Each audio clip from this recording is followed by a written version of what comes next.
¿Qué tal, don Guillermo Díaz? Muy bien, don Luis, muy buenos días. ¿Ya preparado para el partido del fin de semana? Fin de semana grande, gran partido entre el Real Madrid y el Barcelona. Bueno, vamos con las noticias de las 7.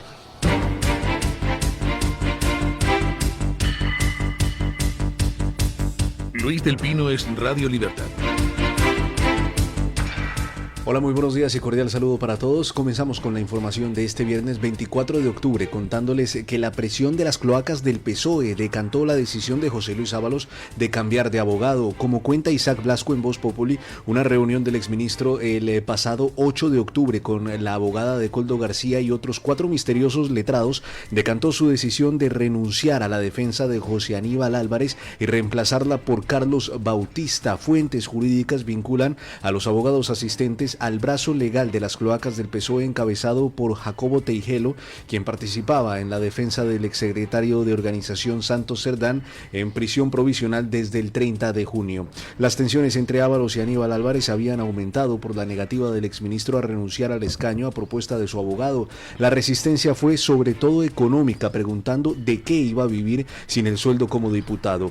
En marzo, Leire Díez se presentó en el despacho de Aníbal Álvarez para interesarse por si el exministro necesitaba alguna cosa. Díez llegó a ufanarse ante el comandante Rubén Villalba de que las defensas de Ábalos y Coldo estaban bajo su tutela. El juez Puente se negó el 14 de octubre a admitir el cambio de abogado al advertir una treta legal que podría incurrir en fraude de ley.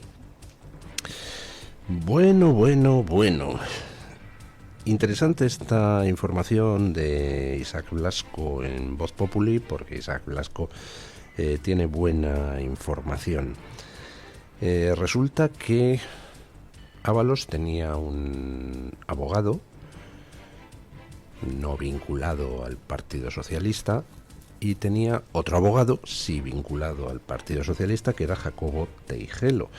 Jacobo Teijelo, que es ese abogado que aparece en la cinta donde están Leire Díez, el empresario Pere Dolcet y este abogado, Jacobo Teijelo, hablando con Alejandro Hamlin, ese empresario que está huido de España, buscado por la justicia, y que al que Leire Díez le ofreció pues solventarle sus problemas con la justicia, porque decía que tenía mano con la fiscalía a cambio de conseguir información comprometedora contra la UCO y contra la Fiscalía Anticorrupción. Resulta luego que Alejandro Hamlin era amigo de Aldama, le habían tendido una trampa a Leire Díez y le habían grabado toda la reunión y la hicieron pública.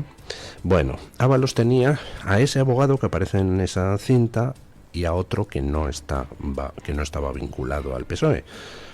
Y entonces resulta que Leire Díez visita a este otro abogado para interesarse por la situación de Ábalos y después mantiene una reunión con Ábalos y con otros 4 abogados cuya identidad no conocemos de momento, y al final Ábalos rompe con el abogado que tenía, que no era del PSOE, y se pone en manos completamente de Coldo y de, parece, la cloaca del PSOE. Parece ser que el abogado que no era del PSOE le había recomendado a Ábalos que dejara su escaño para que así el caso dejara de estar en el Supremo y pasara, por tanto, a la Audiencia Nacional, pensando que así Ábalos tendría más oportunidades. Y parece ser que fue ahí donde se planteó la discrepancia fundamental, y al final parece que los abogados que parece el PSOE ha mandado a Ábalos se han salido con la suya para que continúe en el escaño. Es decir, el PSOE no quiere que Ábalos abandone su escaño y quiere que el caso siga en el Tribunal Supremo. Bueno, pues parece que de momento Ábalos no está por la labor de cantar, y parece que Ábalos de momento pues está adecuadamente controlado por el entorno del Partido Socialista para que no se venga abajo y no empiece a piar como un canario. Vamos a ver cómo acaba todo el tema. Yo creo que a Ábalos le van a hacer el lío y se va a terminar comiendo él todo el marrón. Por el momento parece que la estrategia de defensa de Koldo y de Ábalos, pues, y de Cerdán va a consistir en tratar de mantener que todo esto es una causa política, tratar de anular todas las actuaciones que haya podido llevar a cabo la UCO contra Ábalos y contra Cerdán, y bueno, tratar de que el caso no quede en nada. Se supone que si Ábalos, Koldo y Cerdán están en esa vía, pues es porque confían en que esa vía llegue a buen puerto. Es decir, confían en que las presiones políticas terminen por hacer que la causa quede en nada. Vamos a ver, porque si al final no consiguen que la causa quede en nada, Ábalos se va a comer todo el marronoff. Vamos, que tiene todas las papeletas en la rifa. Bueno, comparecencia en el Senado de alguien que entiende del tema de red eléctrica y que ha señalado pues lo que por otra parte todos sabemos, que por supuesto que Red Eléctrica sabe qué pasó el día del apagón. Escuchen. El exdirector de Red Eléctrica, Francisco Ruiz Jiménez, aseguró en el Senado que Beatriz Corredor sabe la verdad sobre el apagón. Ruiz Jiménez fue director corporativo de Redeia y está convencido de que supieron probablemente en horas qué ocurrió el 28 de abril para que el sistema se viniera abajo, provocando el gran apagón. El exdirector afirmó que no fue algo inesperado, sino una gestión inadecuada, explicando que el sistema tuvo un problema de frecuencia que se tradujo en otro de tensión, y a partir de ahí los errores en cadena derivaron en el apagón. Ruiz Jiménez considera que lo sucedido es consecuencia de una política energética basada en falacias que ha impulsado el gobierno, alentando el conflicto entre energías renovables y no renovables. El exdirector propuso implementar una política energética basada en neutralidad tecnológica, repensar el cierre nuclear y limitar las subvenciones que alteran el mercado. Resulta que todo el mundo ha sacado su informe. Lo han sacado operadores eléctricos europeos, lo han sacado empresas de inversión, lo ha sacado la Unión Europea, y todos apuntan a lo mismo. Tú no puedes en un sistema eléctrico empezar a subir la proporción de renovables si eso no va acompañado de unas medidas de seguridad adecuadas que garanticen que esas tecnologías, que no proporcionan una electricidad constante ni tienen inercia para adaptarse a los cambios en el sistema, pues no te tiren el sistema abajo. O tienes las medidas de seguridad para poder subir la proporción de renovables, o no la subas, porque si la subes pones en riesgo la red. Los informes europeos señalan además que el día del apagón no fue una cosa repentina. También las eléctricas españolas lo han señalado y hemos conocido mensajes que los técnicos de control de Red Eléctrica intercambiaron con los operadores de las empresas eléctricas en los días anteriores al apagón, diciendo que había inestabilidades peligrosas en el sistema. Por supuesto que sabemos todos cuál es la conclusión, cuál es la razón de que cayera la red. Pero aquí seguimos esperando a que el gobierno emita un informe. La estrategia que el gobierno ha seguido en este caso pues es muy simple. Después de salir inmediatamente después del apagón a decir que había habido hackeos rusos posiblemente y tal, es decir, después de intentar tirar balones fuera, pues entraron en la estrategia de parar el partido. Y entonces decir, no, en 6 meses daremos un informe, y luego pues serán 6 años. Y lo terrible es que no esté en estos momentos pues todo el mundo exigiéndole a Pedro Sánchez su dimisión por lo que fue un apagón histórico. Por primera vez en nuestra historia se quedó toda la península a oscuras, que causó muertes y causó unas pérdidas millonarias en daños a la economía de numerosas empresas. ¿Saben qué pasó en el apagón? Por supuesto, lo saben desde el principio. Y podrían, igual que lo han hecho otros operadores, la Unión Europea, empresas de inversión y las empresas eléctricas, sacar su informe con las causas del apagón. Pero eso implicaría que alguien tendría que responder, posiblemente por homicidio involuntario, y alguien tendría que hacer frente a las pérdidas que el apagón ocasionó a tantas empresas. Y me imagino que ni Sánchez ni Beatriz Corredor tienen demasiada gana de poder enfrentarse a penas de cárcel. El homicidio involuntario no es una estupidez. Con lo cual, pues su única salida es intentar retrasar al máximo la asunción de responsabilidades, y no las van a asumir a menos que se les exijan. Por cierto, ¿alguna noticia del ámbito judicial sobre las denuncias y querellas presentadas contra Beatriz Corredor, el gobierno, por el tema del apagón? ¿O también en el ámbito judicial se va a dormir el partido a ver si puede de nuevo el PSOE irse de rositas? Bueno, aniversario de la Dana. Ya saben ustedes que estaremos el próximo martes en Valencia con un programa especial del Toro TV. Pero se van a hacer muchas cosas en torno al aniversario de la Dana. Por ejemplo, un funeral de Estado que todavía no se ha celebrado y ya está siendo una vergüenza, dado que el gobierno pretende blindar a Pedro Sánchez, que no es precisamente bien recibido en tierras valencianas, y ha pretendido excluir a personas del Partido Popular de ese funeral de Estado. Escuchen.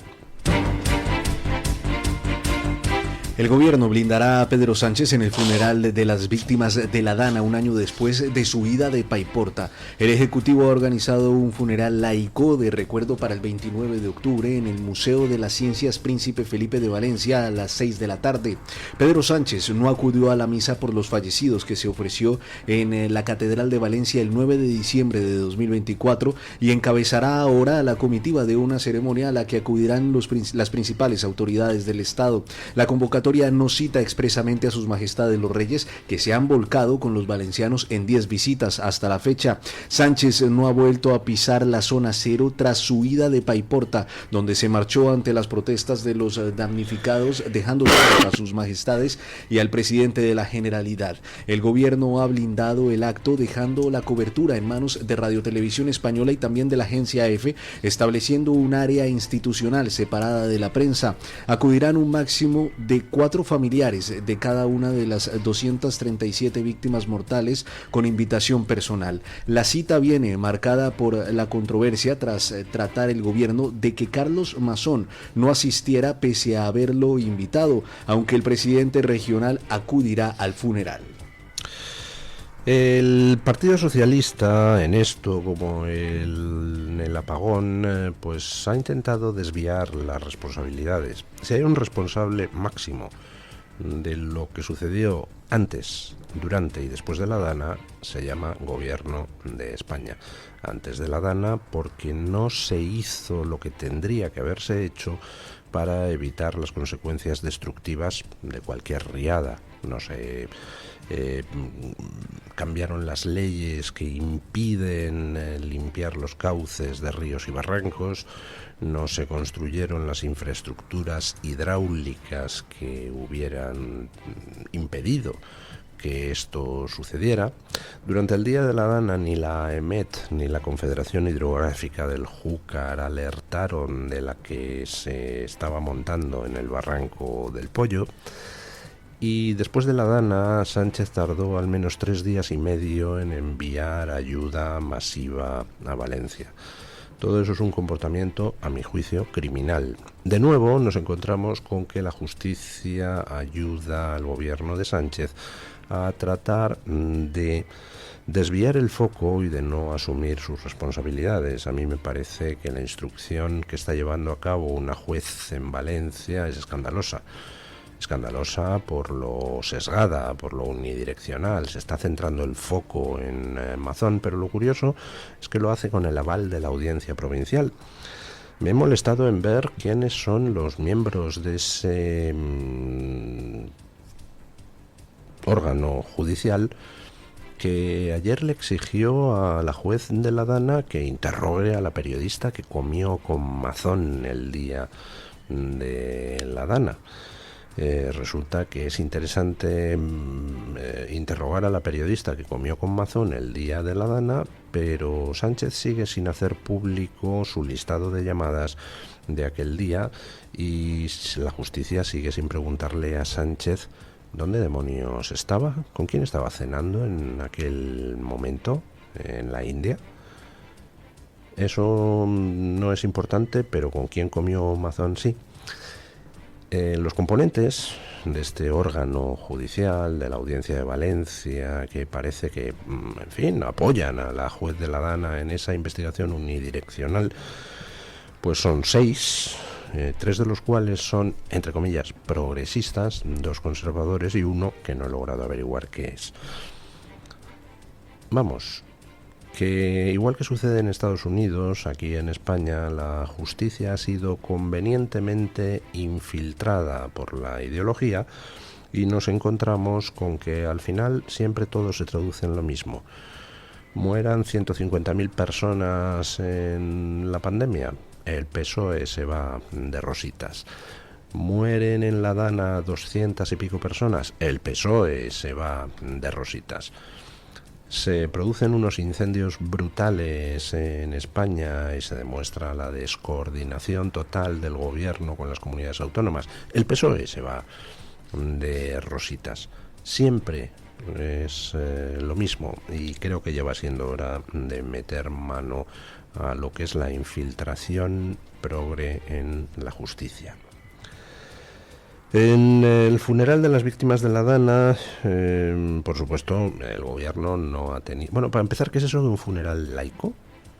No alcanzo a entenderlo muy bien. Es como los bautizos laicos y las primeras comuniones laicas. ¿Por qué un funeral laico? No sé, ¿qué tiene de malo un funeral católico? Pero bueno, no entro en eso.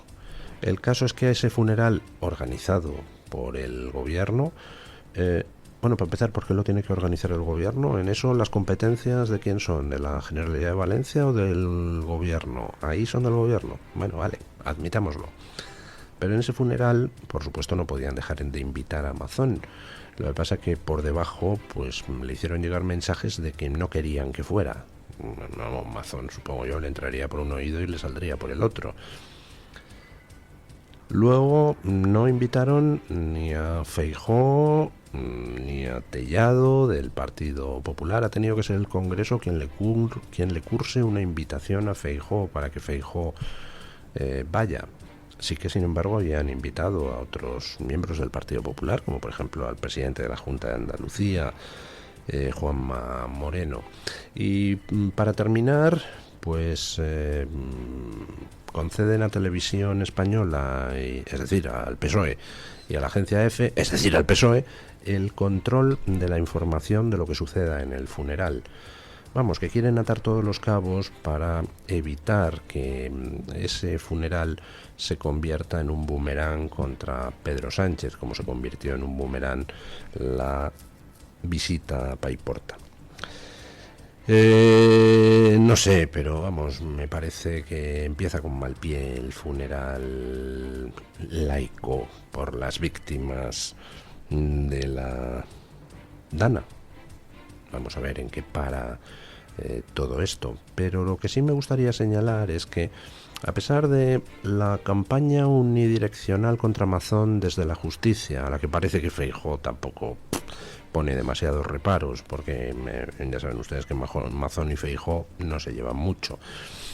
El ataque de los medios contra Mazón, tratando de centrar el foco en él.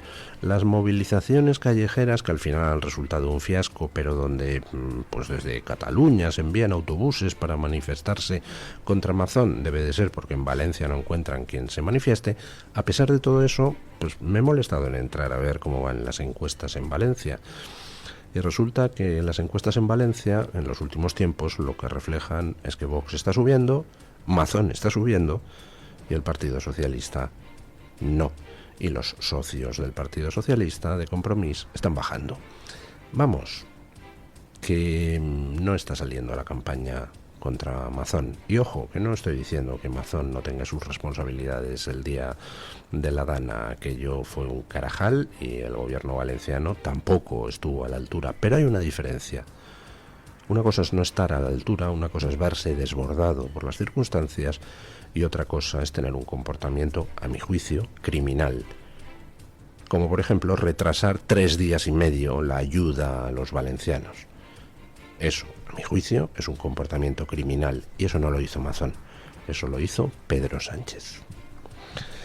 Bueno, Pedro Sánchez pues no es solo que la Secretaría General de la OTAN le critique porque no está cumpliendo con el compromiso de gasto militar, no es solo que Trump le critique por lo mismo y además le amenace con expulsión de la OTAN, expulsión de España de la OTAN por el incumplimiento de los acuerdos.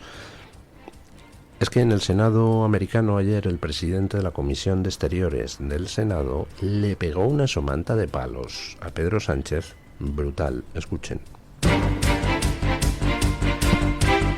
El presidente de la Comisión de Exteriores del Senado de Estados Unidos, James Risch, acusó al gobierno de Pedro Sánchez de fallarle a la OTAN ante la agresión rusa y de fortalecer a Hamás. Según Risch, España premia y fortalece a Hamás al reconocer el Estado palestino e imponer embargo de armas a Israel. Es el único aliado de la OTAN que se niega a comprometerse con el 5% en el gasto militar. Falla en afrontar los riesgos de seguridad mientras Rusia incrementa sus provocaciones y mantiene lazos económicos peligrosos con Pekín en plena confrontación estratégica entre Occidente y China.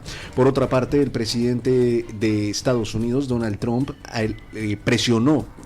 Por otra parte, la presión de Donald Trump a Sánchez comienza a surtir efecto y España comprará armas de Estados Unidos para enviarlas gratis a Ucrania. Sánchez anunció que se suma al programa PURL de la OTAN, puesto en marcha en agosto tras un cambio radical de posición, ya que su gobierno había descartado hace muy recientemente participar. 6 países ya han comprado armamento estadounidense por más de 2.000 millones de euros. Alemania, Países Bajos, Dinamarca, Noruega, Suecia y Canadá. Trump criticó que España no es un jugador de equipo por negarse a subir el 5% del PIB al gasto de defensa. Bueno, pues, oiga, las críticas a Trump, pues resulta que no las provoca nadie, no las provocan los alandetes, los corresponsales españoles en Washington, que simplemente son testigos de lo que pasa. Nadie le preguntó al presidente del Comité de Exteriores del Senado americano, oiga, ¿y usted qué opina de España? No, estaba haciendo una declaración motu proprio sobre lo que Sánchez en estos momentos representa, un aliado infiel que no asume sus compromisos de gasto, un aliado que ha estado intentando boicotear el acuerdo de paz en Gaza con el reconocimiento como Estado de Palestina, tan saludado por Hamás, y un socio que encima tiene relaciones comerciales peligrosas con China, en un momento donde está claro pues bueno, que la geopolítica actual del mundo se mueve en torno al enfrentamiento entre la superpotencia mundial, Estados Unidos, y quien pues trata de socavar la primacía económica y militar de Occidente. Bueno, pues ya me dirán ustedes qué hacemos, porque Sánchez no es Sánchez. Sánchez es el, mal que nos pese, el presidente del gobierno español, y por tanto, cuando se señala a Sánchez, se está señalando a España, y si se llegan a adoptar represalias contra Sánchez, no se adoptarán contra Sánchez en persona. Bueno, a lo mejor sí, ya saben ustedes que Estados Unidos lo de sancionar a personas individuales también lo hace, pero las sanciones pues al final nos alcanzarán seguramente a nosotros en forma, por ejemplo, de incremento de aranceles a productos fabricados en España. Bueno, vamos con la noticia de interés general del Banco de Santander. Noticia que nos trae, pues, doña Carmen Carbonell. Banco Santander ofrece este espacio. La primera ministra italiana, Giorgia Meloni, ha propuesto reformar la Convención Europea de Derechos Humanos para adaptarla a los desafíos actuales de la inmigración irregular. En la antesala del Consejo Europeo en Bruselas, Meloni ha presentado un plan elaborado junto al secretario general del Consejo Europeo que busca revisar las normas que, según Italia, limitan las deportaciones y la gestión fronteriza. La iniciativa cuenta ya con el apoyo de países como Dinamarca, Países Bajos o el Reino Unido. Banco Santander ha ofrecido este espacio. Tailandia, Estados Unidos, Japón, Islandia.